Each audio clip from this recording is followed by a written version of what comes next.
Suenen dulces himnos gratos al Señor y oígase en concierto universal. Desde el alto cielo baja el Salvador para beneficio del mortal. Gloria, gloria sea nuestro Dios, gloria si cantemos a una voz. Y el cantar de gloria que se oyó en Belén sea nuestro cántico también. Montes y collados fluyan leche y miel, y abundancia esfuerzan y solaz. Gócense los pueblos, gócese Israel, que a la tierra viene ya la paz. Gloria, gloria sea nuestro Dios, gloria si cantemos a una voz. Y el cantar de gloria que se oyó en Belén sea nuestro cántico también. Salte de alegría, lleno el corazón, la batida y pobre humanidad. Dios se compadece viendo su aflicción y le muestra buena voluntad.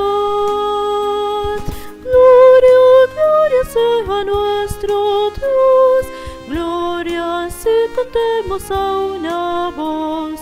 Y el cantar de gloria que se oyó en Belén sea nuestro cántico también. Lata en nuestros pechos noble gratitud hacia el que nos brinda redención. Y a Jesús el Cristo que nos da salud, tributemos nuestra adoración.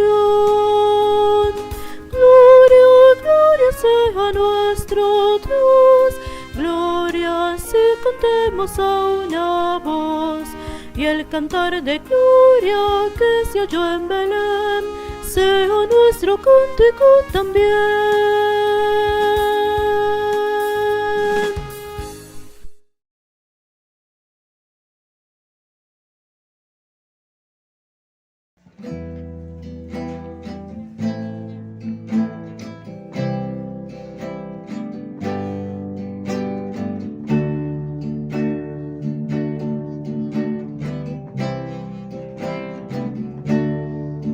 Señor, llévame a tus atrios.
Tengo hambre y sed de justicia y solo encuentro un lugar. Llévame al lugar santísimo por la sangre del Cordero Redentor. Llévame al lugar santísimo. Tócame, limpiame, heme aquí. Tócame, limpiame, heme aquí. Tócame, limpiame, heme aquí.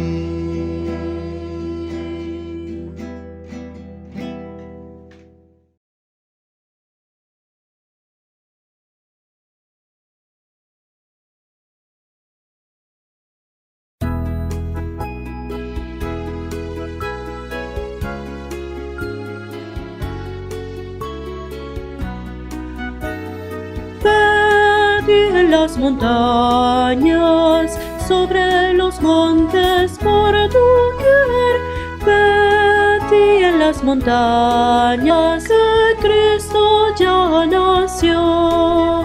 El tiempo se ha cumplido, de Dios vino el perdón. El Cristo prometido nos trae la salvación. Perdí en las montañas, sobre los montes por doquier. Perdí en las montañas, que Cristo ya nació. El niño que ha nacido al mundo trajo luz. El Salvador a su pueblo, muriendo en cruenta cruz. Perdí en las montañas, sobre los montes por doquier. Perdí en las montañas, que Cristo ya nació. Pero resucitado al cielo ascenderá, y a sus elegidos con Dios los llevará. Perdí en las montañas, sobre los montes por doquier. Perdí en las montañas, que Cristo ya nació.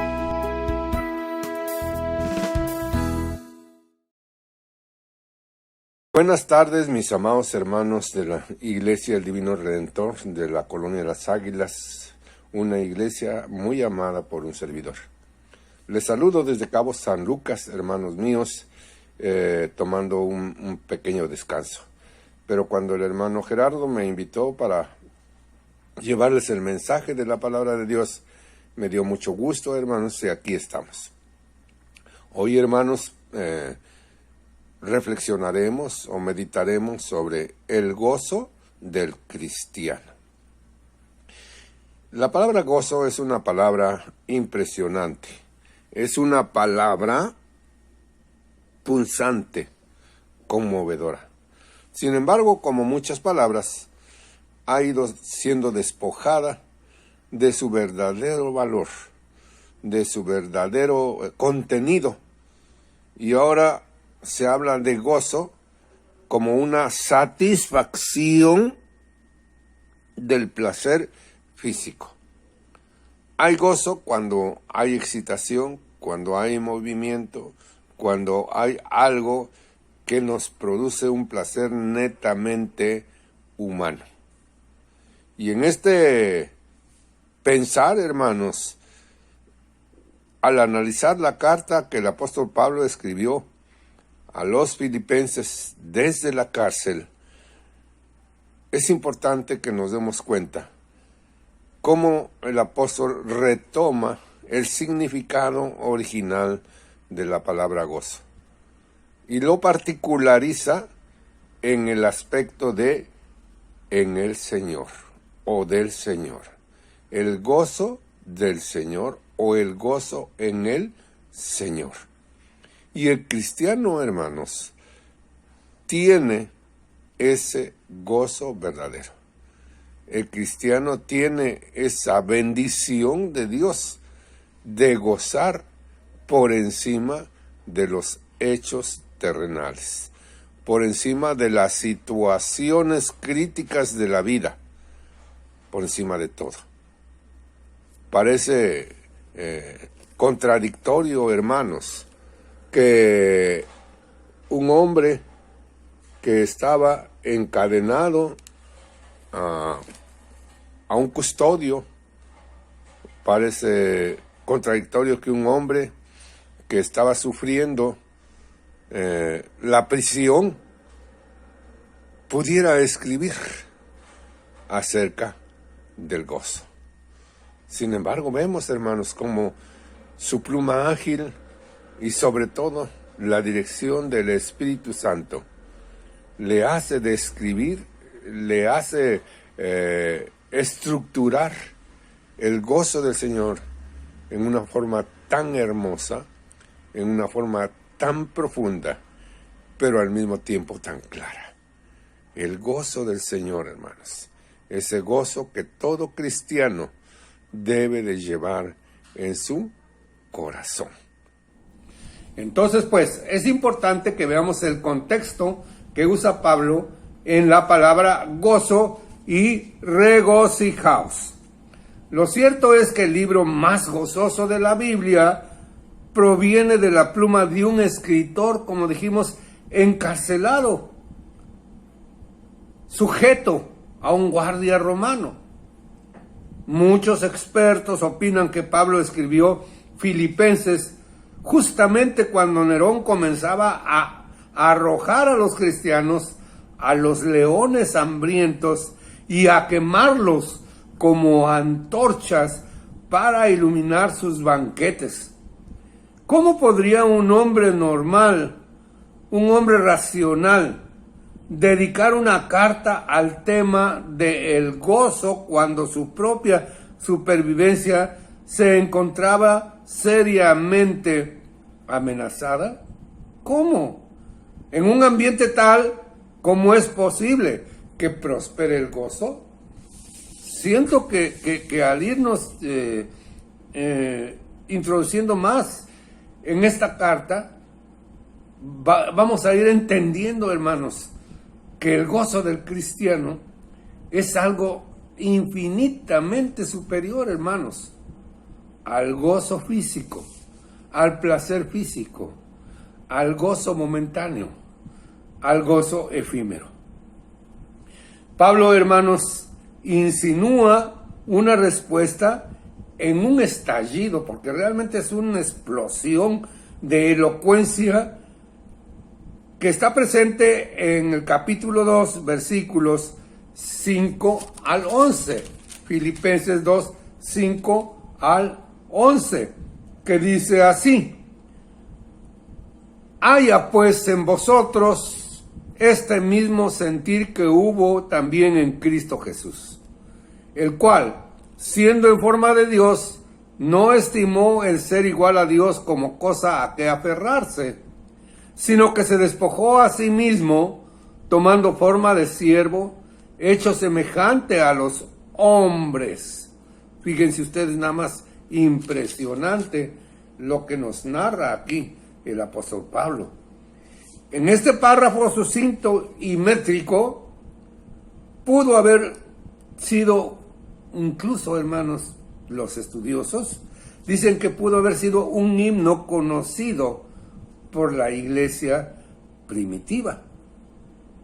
En el mismo, Pablo considera el punto de vista de Cristo al venir al mundo.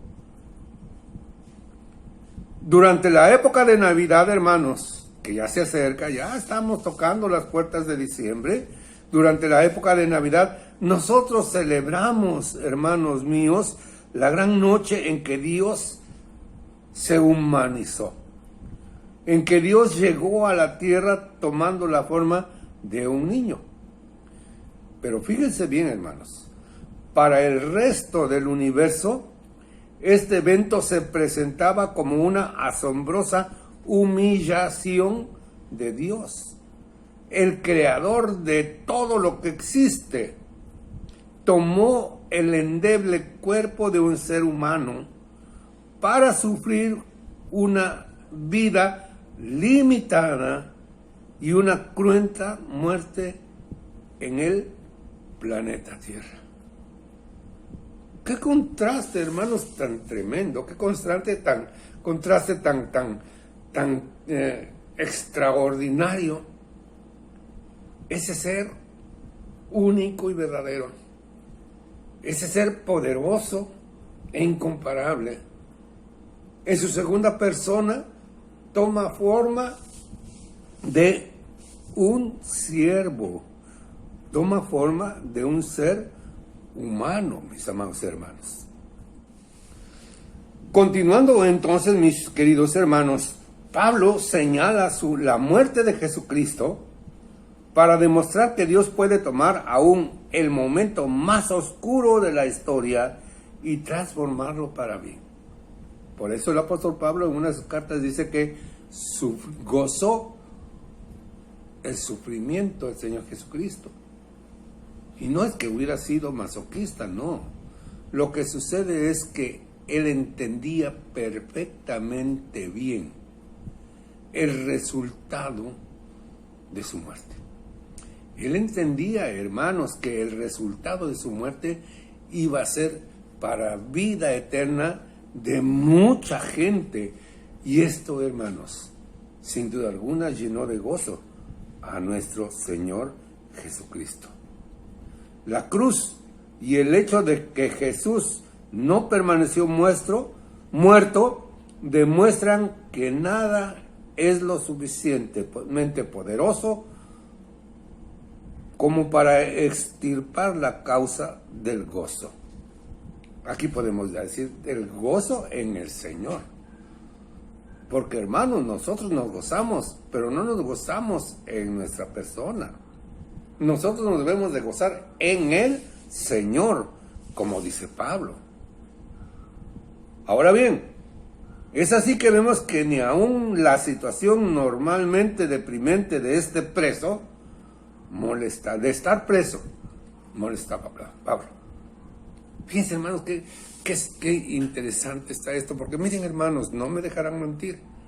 Nosotros con cualquier problemita, nosotros con cualquier situación difícil, nosotros, hermanos, con cualquier alteración de nuestra vida cotidiana, ya nos ponemos tristes.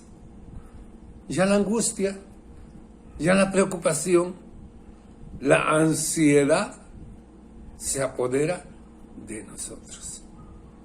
Lo invito, hermano, hermana, que se ponga a pensar un momento, ¿qué haría usted o yo, hermanos? Porque estoy en la misma situación. ¿Qué haría yo de que de pronto me encuentro en la cárcel sin justificación alguna?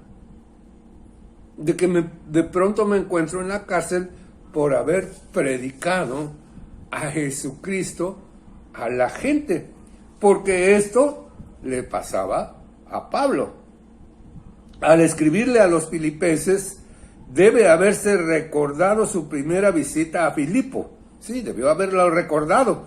En aquella ocasión se dio una muy inusual situación carcelaria, porque fue temporal.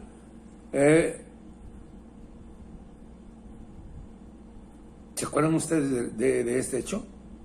Cuando Pablo estaba allá con Silas en el calabozo más profundo de la cárcel, y se presenta un temblor, un sismo, y se abren las cadenas, y todo queda abierto para que pudieran salir. La cárcel se abrió. ¿Pero qué sucedió, hermanos? Los presos no se fugaron. Analicemos un poquito esto.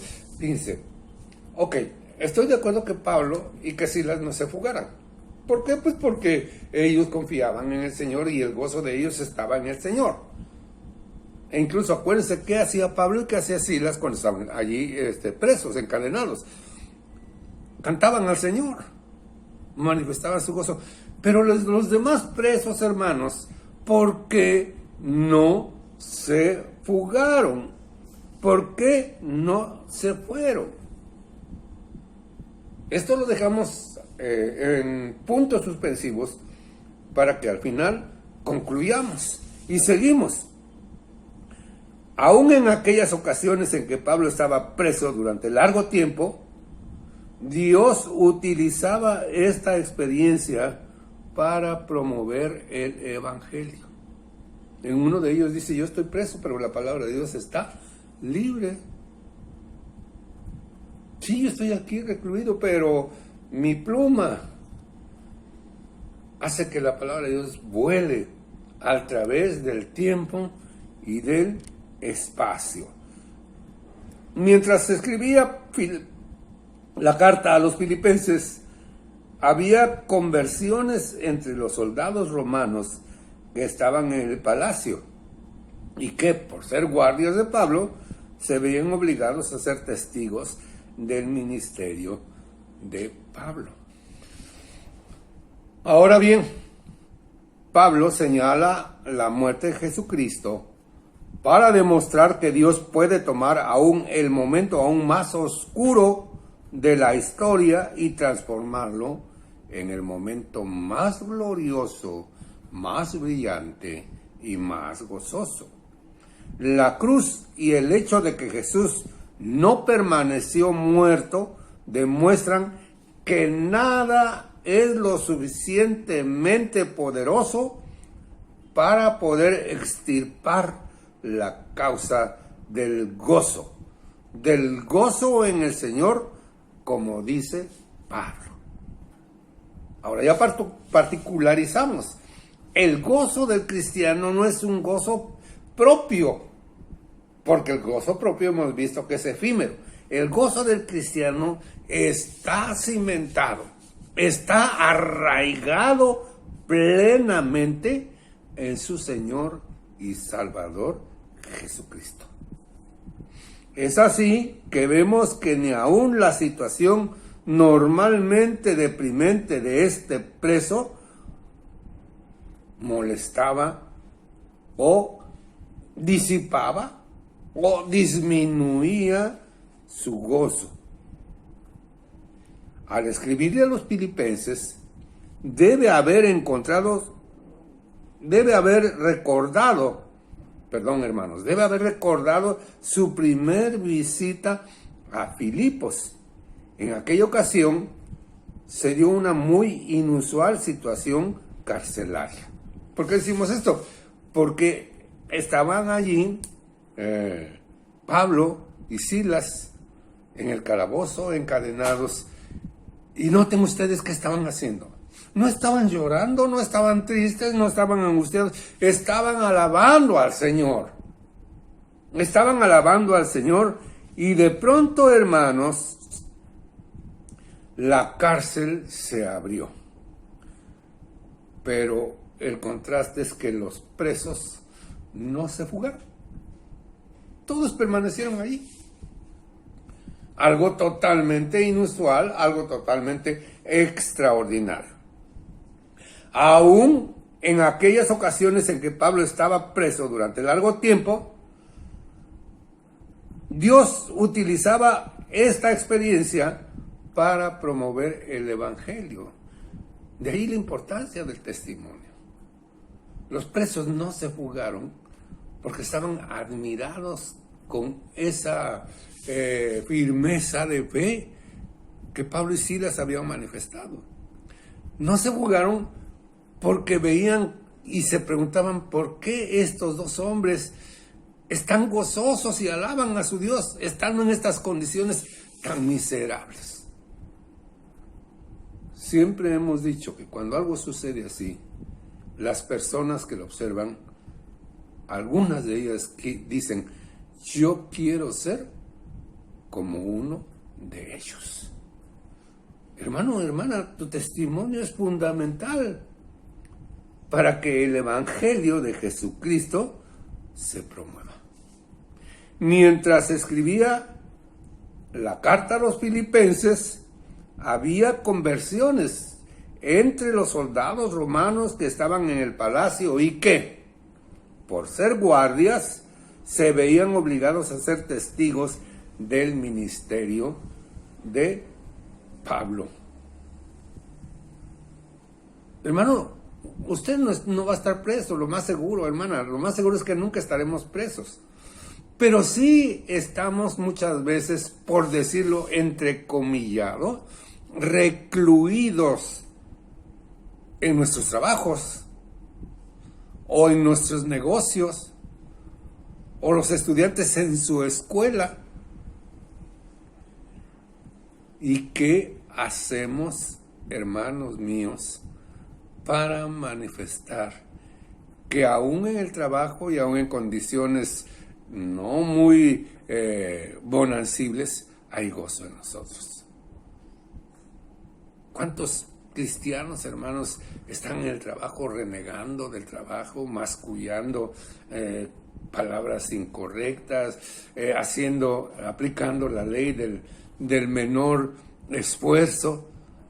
¿Cuántos cristianos, en vez de gozarse en el Señor y manifestarlo, están mascullando su mala suerte? Hermanos amados, Pablo resumió su filosofía de vida en un famoso soliloquio, o sea, en una famosa reflexión personal de lo que decía William Shakespeare: ser o no ser. Y llega a la conclusión de que para mí el ser es Cristo y el no ser es ganancia. O como lo dice la Biblia, para mí el vivir es Cristo y el morir es ganancia.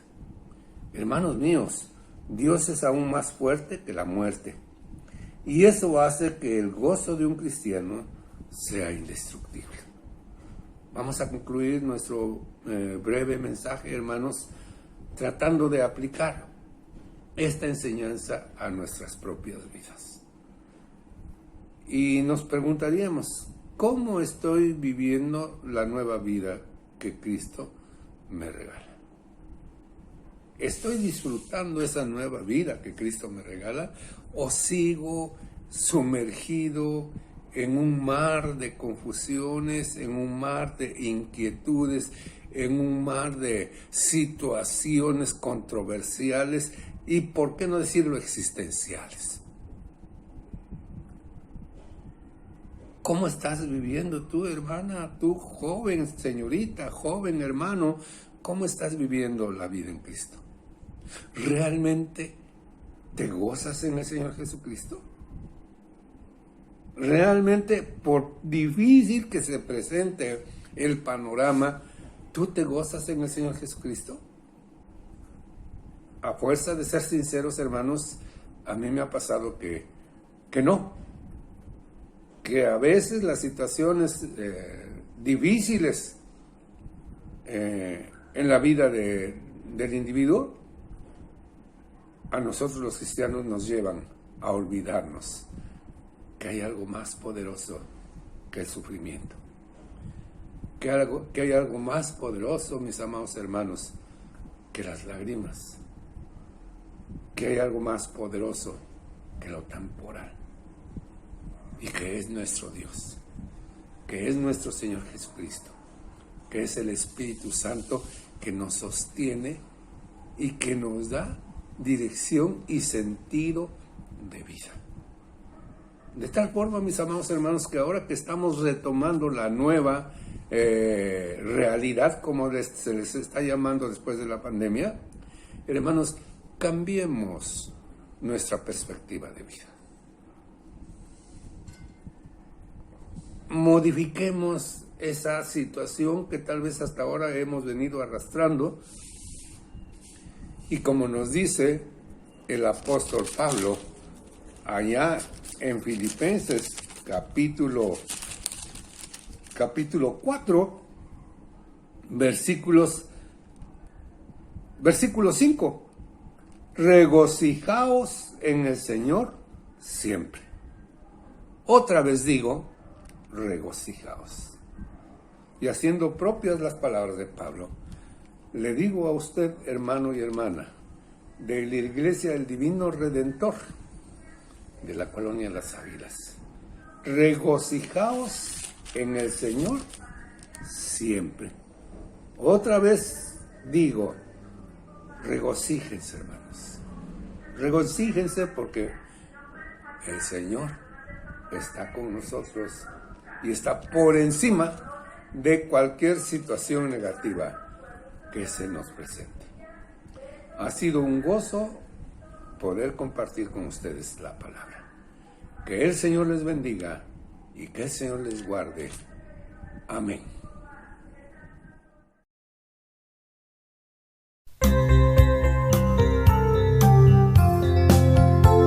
Mi ofrenda doy, aleluya, mi ofrenda doy. Con mi ofrenda contribuyo a la obra del Señor, aleluya, mi ofrenda doy. Mi ofrenda doy, aleluya, mi ofrenda doy. Con mi ofrenda contribuyo a la obra del Señor, aleluya, mi ofrenda doy.